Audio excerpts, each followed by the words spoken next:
ఊరికి వచ్చినప్పటి నుంచి 4కి రుచి తగలక నోరు చెప్పబడిపోయిందబ్బా. అందుకని తిరణాలైపోయిన మరుసటి రోజే చికెన్ తెచ్చుకున్నామా. ఏంది బిర్యానీ అక్క అంటారా? కాదండి బాబు, bagara rice with chicken curry కుమ్మేసాం అనుకోండి. చికెన్ తేవడమే లేట్గా తెచ్చారు. బగారా రైస్ చికెన్ కర్రీ చేసేటప్పటికే 2 అయింది. తినేసరికి ఇంకెంత అయ్యి ఉంటుంది అంటారు. ఏ అమ్మ గాడిద్దులాగా 3 ఉన్నారు, చేసుకోలేరా? ఓ సారీ, ఒకరు మిస్ అయ్యారు కదా. ఆ ఒక్కరేమో వీడియో ఎడిటింగ్లో ఉన్నారులేండి. మాకే ముక్క దగలకిట్టుందంటే మా పిల్లలు వండుతుంటే వాసనకి ఆవురావురు అంటూ మా చుట్టూ తిరుగుతున్నారు పాపం. తిన్నాళ్ళు పుణ్యమా అంట.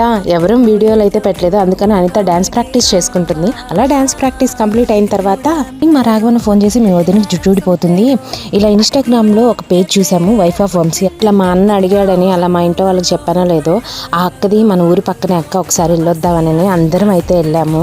ఆ సిస్టర్ బాగా రిసీవ్ చేసుకున్నారు. వాళ్ళు చేసే ప్రోడక్ట్ల గురించి డీటెయిల్డ్గా ఎక్స్ప్లెయిన్ చేశారు. టూర్ పంట పొలాల మధ్యలో మనం ఉంటూ నేచర్ని ఎంజాయ్ చేస్తూ బతకాలంటే అదృష్టం ఉండాలి.